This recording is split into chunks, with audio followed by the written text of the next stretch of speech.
Welcome back to Midcap Radar. Even as the market flirts near the all-time high levels, we have an exclusive conversation lined up for you. Asset manager Brookfield Asset Management is planning to list its luxury hotel chain, the Leela Palaces, soon. Ankur Gupta, the managing partner and head of real estate for Asia Pacific region, tells Shireen Ban that the aim is to make Leela a global brand. Adds that they are very bullish on the housing space in India and that they are investing significant capital in India. In 2019, when we recapitalized the Leela business, it was a play on two themes. One is that the hotel sector had been on a decade-long downward cycle, such that new supply had completely evaporated. Urbanization trends in India had continued at the same time. More office space was being taken up. Cities had become denser, and business activity had doubled over the course of that decade. So while it looked like a bet, I think it was a very conscious value investment for us. We believed in the brand, so it wasn't just a real estate play, it was a play on turning around an operating business.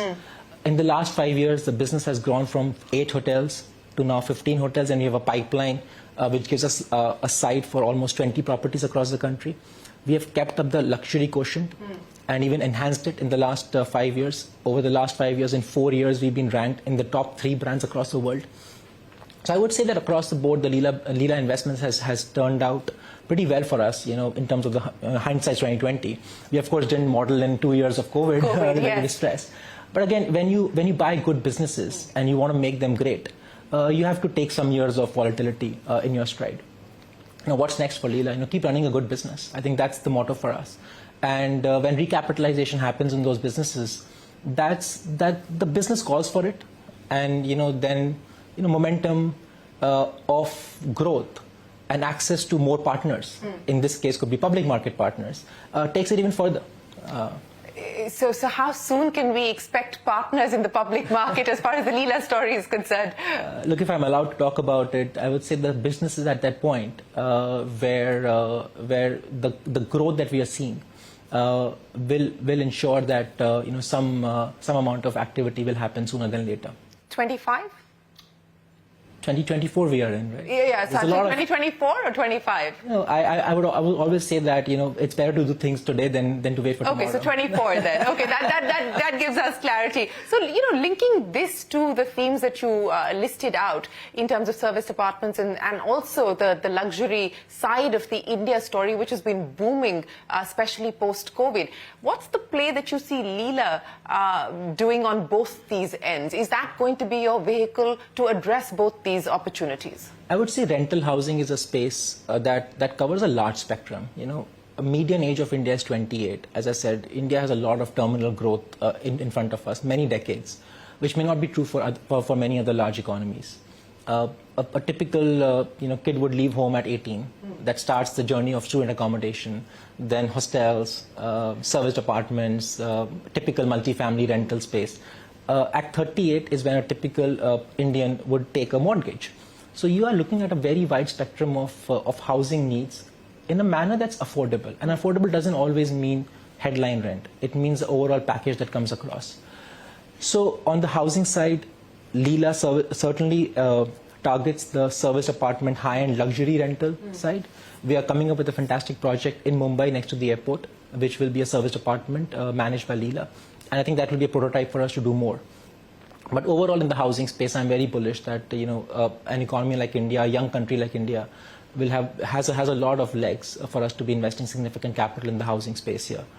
On the question of the brand, globally hospitality has created fantastic brands coming from different regions and then them becoming worldwide names. Mandarin came from the Far East, Jumeirah came from Middle East, and from the West we had Four Seasons. I think it's time that India creates its own luxury brand that's recognized world over.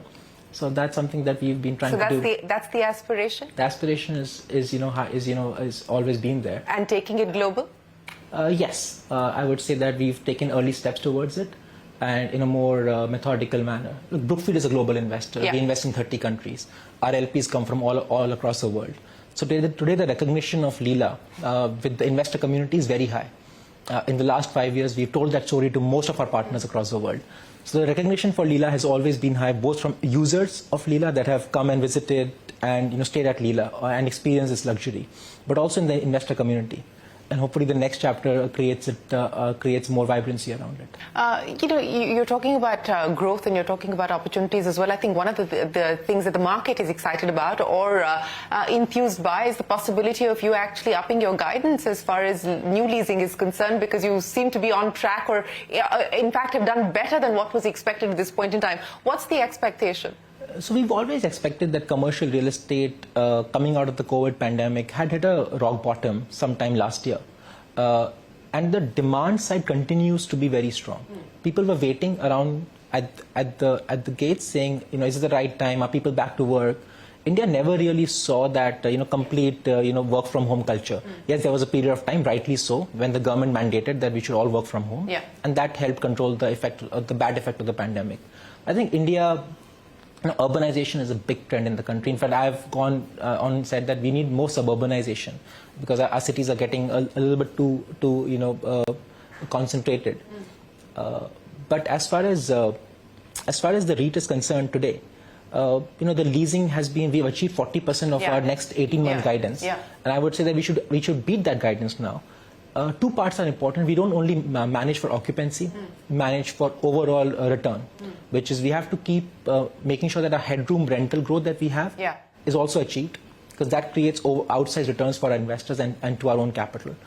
So I would assume that these assets that we have used to run at 95-97% occupancy, and today we are in the mid-80s. So there's a 10% headroom to grow in terms of occupancy levels and a 17 to 20% headroom to grow on rentals. All right, interesting conversation out there. Hotel Leela, what a turnaround story it's been. Listing on the bourses would be extremely crucial to watch out for out there, and interesting as well, given that sort of turn that we're seeing in the hospitality industry. But while that conversation